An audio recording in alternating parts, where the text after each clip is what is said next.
Naman yung litson ni daddy nga puro naman ni bukog.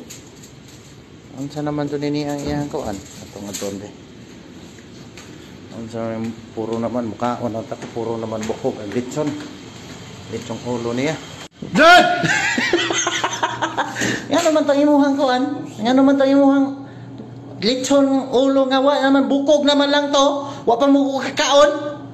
Napaday unod na ulo di ay. Di ba? Katong ulo ni mo dito. Ano naman to?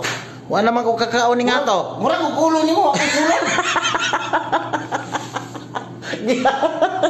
Wala naman ko kakaon pa ato. Mukhaon lang tako. Yang ano man lang bukog naman lang to. Abon bitaw og naa di kaon og wala na mangita na. Murag Eh, kibaw ka gani ha. Nga busy kayo ko.